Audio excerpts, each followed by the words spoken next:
This is Anjali और इस video में हम करेंगे कुछ सैम्पल क्वेश्चंस जो कि CSV files and data frames पे बेस्ड है।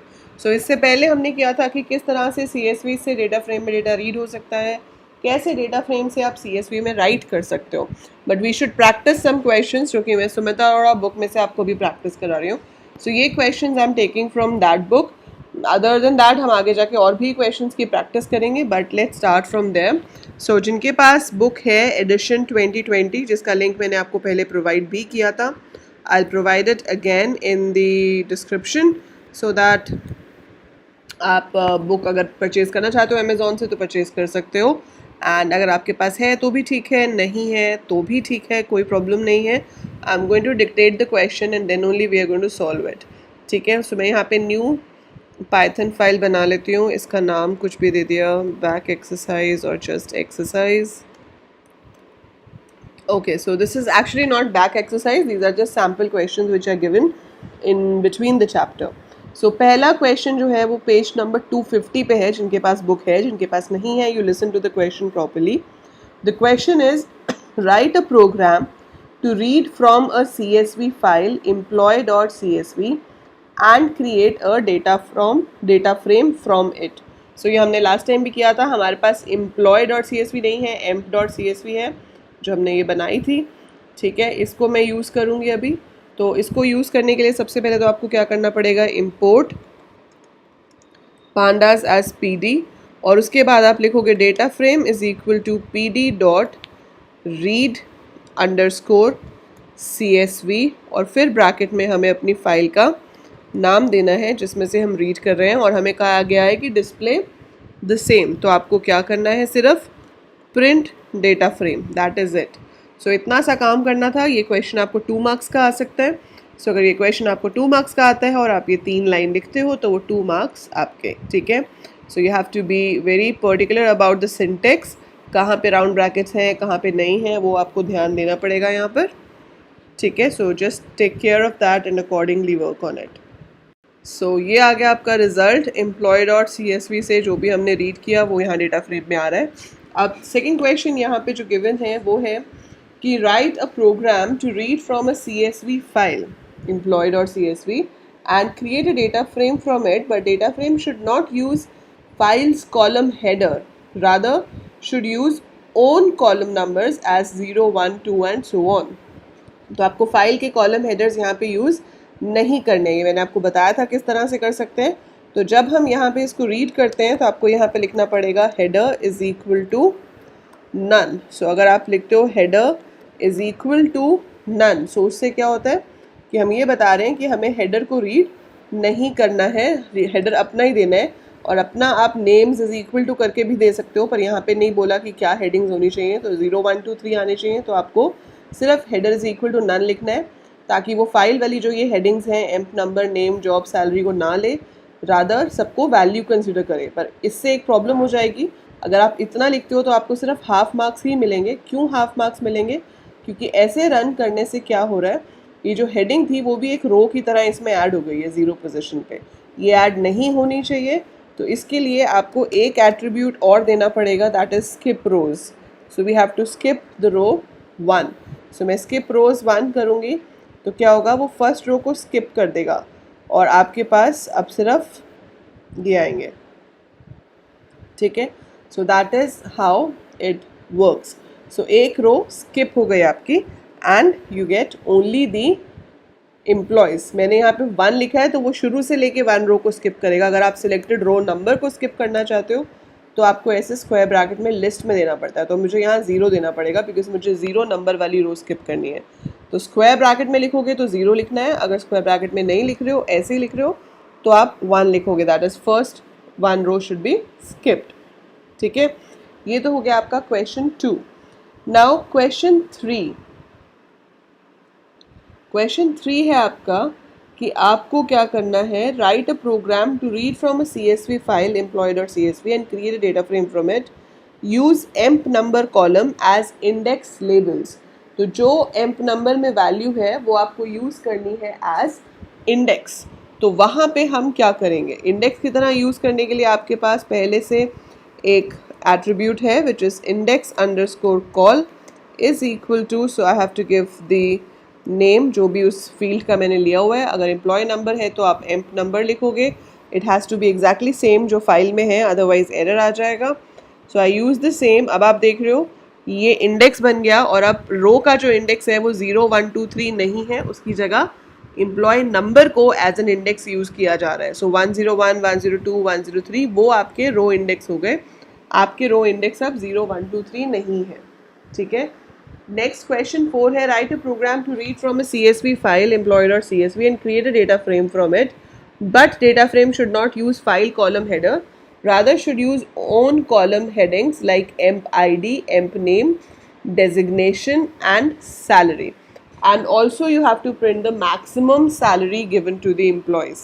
So आप क्या करोगे यहाँ पर, सबसे पहले तो आपको नेम्स दूसरे चाहिए, तो हम नेम्स के लिए यहाँ पे लिख देंगे names is equal to, question में क्या बोला है, emp id, ठीक है, कॉमा emp name, ठीक है, कॉमा डेजिग्नेशन, और उसके बाद बोला है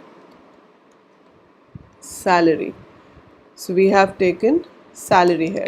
सो अगर मैं इसको अभी इतने को रन करती हूँ तो मेरे पास हेडिंग्स में ये वाली हेडिंग्स आ रही हैं, amp I D, amp name, designation, salary. But again ये वाली हेडिंग्स रो में आ रही हैं, तो हमें नहीं चाहिए तो हम क्या करेंगे, skip rows is equal to 1, ताकि वो रो इंक्लूड ना हो और आपके पास जो रिज़ल्ट है वो ये आएगा. ठीक है. अब इसमें बोला है कि एम्प्लॉय की हाईएस्ट सैलरी बताओ कौन सी है. सो हाईएस्ट सैलरी अगर आपको निकालनी है, सो उसको निकालने के लिए बहुत सिंपल सा मेथड है हमारे पास, जस्ट मैक्स. लिखेंगे कैसे, आप लिखोगे print highest salary is. So highest salary is, how are we going to get it, हम लिखेंगे DF, यहाँ पर आप लिखोगे फील्ड का नाम और उसके बाद हम लगाएंगे max. So this is how we find the highest value from a data frame. अगर मैं सिर्फ df.max लिखती तो वो एम्प ID का भी मैक्स दिखा देता और सैलरी का भी, क्योंकि सारी न्यूमेरिक वैल्यूज़ का मैक्सिमम निकालता है वो बाय डिफ़ॉल्ट. लेकिन आपको सिर्फ सैलरी का देखना है तो आप df salary.max लिखोगे और इसको रन करोगे. सो आपके पास हाईएस्ट सैलरी यहाँ पर है 78,000, जो कि यहाँ पर आ रही है. ठीक है. ऐसे ही आज किसी ने कमेंट्स में क्वेश्चन पूछा था, one of you, that students का डेटा है हमारे पास, स्टूडेंट का नाम है, सब्जेक्ट है और मार्क्स है, और आपको बताना है कि हाईएस्ट मार्क्स पूरे टेबल में क्या है.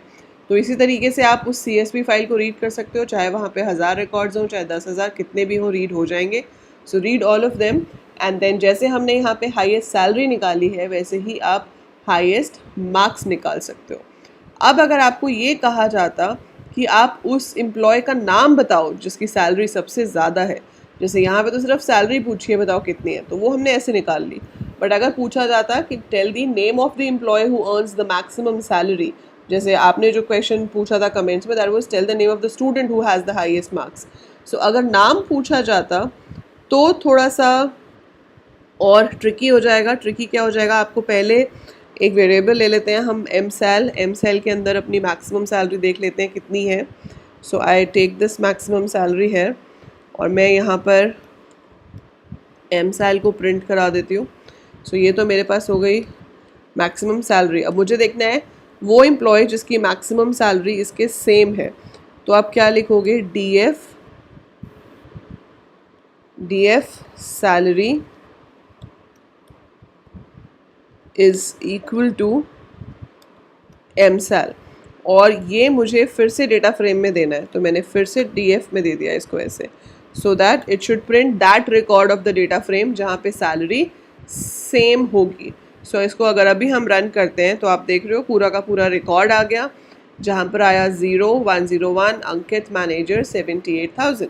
सो जिस एम्प्लॉय की सैलरी सबसे ज़्यादा है उसका पूरा रिकॉर्ड यहाँ पे शो हो गया, एंड उसके लिए आपको ये कंडीशन यूज़ करनी पड़ेगी. ये हमने किया हुआ है पहले एक लेक्चर में, जहाँ पे मैंने आपको दिखाया था कि किस तरह से हम कॉलम्स के ऊपर कंडीशंस लगा सकते हैं. ठीक है. सो this is how you could do it. अगर आपको इसमें से सिर्फ नाम देखना है तो आप इसे पहले किसी रो में स्टोर कर लो और फिर आप उसमें से सिर्फ एम्प नेम देख सकते हो. So in case you will just fetch the emp name, तो वो सिर्फ आपको एम्प नेम दिखाएगा. यहाँ पे लिखने से I doubt, but let's check, because few combinations are allowed, few are not. So if I write like this, so I get only the name, तो सिर्फ नेम आ गया आपके पास अंकित, ठीक है। सो आप ऐसे भी लिख सकते हो कि इस पूरे में से आपको सिर्फ नाम देखना है, so you will get the name. So this is how we can solve that student problem, ठीक है। ये क्वेश्चन पूछा गया था, कहाँ पर है ये, कमेंट्स में था अभी यहीं कहीं पे, ये रहा। सो सचिन देशमुख ने पूछा था ये, given a CSV file with 3 columns, student, subject and marks, find the topper from the CSV file. So Sachin, जैसे यहाँ पे हमने किया हुआ है, जैसे मैंने अभी दिखाया, सेम तरीके से आप इस क्वेश्चन को सॉल्व कर सकते हो, ठीक है। Okay, one more question will do, एक बारी में 5 क्वेश्चन करते हैं, 4 हमने कर लिए। 5वां क्वेश्चन है, following program code is creating a data frame for comp result dot CSV। अच्छा, डेटा फ्रेम क्रिएट कर रहे हैं, आपको बताना है, but the program code is giving the following error when it tries to print the maximum number of points from the data frame. Find out the error. So error इसमें जो है वो यही है कि आपके कॉलम का नाम जो है वो पॉइंट्स है नहीं, कॉलम के जो नाम है वो 0, 1, 2 दिए हुए हैं, that's why it's not able to find it out. तो जब आपके पास कॉलम के नेम्स नहीं गिवन है तो आप कॉलम का इंडेक्स दे के भी काम कर सकते हो। तो वहाँ पे जहाँ पे आप, जिसके पास बुक है, if you can read it, वहाँ पे लिखा हुआ है cdf.points.max। सो cdf.points.max काम इसलिए नहीं कर रहा है क्योंकि पॉइंट्स नाम का फील्ड ही नहीं है। जैसे अभी ये सैलरी है, अगर सैलरी नाम का फील्ड ही नहीं होगा तो मैं उसमें से मैक्स नहीं निकाल पाऊंगी। सो सेम ऐसी स्टेटमेंट लिखी हुई है और यहाँ पर है पॉइंट्स, लेकिन उसमें एरर आ रहा है। उसमें एरर आ रहा है तो क्या कर सकते हैं, अगर आपको नाम नहीं पता है तो आप कॉलम की पोजीशन भी दे सकते हो, जैसे कि इसमें 0, 1, 2, 3 पे सैलरी आएगा। So instead of DF double quotes salary I can write 3 also. So अगर मैं DF 3 डॉट मैक्स लिखूंगी तो भी मेरे पास वही रिजल्ट शो होगा, बिकॉज आप कॉलम इंडेक्स भी दे सकते हो या उसका नाम भी यूज़ कर सकते हो, it will work the same way. So ये तो 5 क्वेश्चंस थे आज के लिए। कल की वीडियो में हम और आगे 5 क्वेश्चंस करेंगे। Like this we will keep practicing about this, right. I hope ये सब के आंसर्स आपको समझ आ गए होंगे। If yes, do click the like button. By chance अगर अभी तक चैनल सब्सक्राइब नहीं किया है तो ज़रूर कर लो, it's for free, you don't have to pay anything and you can get everything from the channel to prepare your board exams. That's it for this video. By the time I upload more, keep watching, keep learning.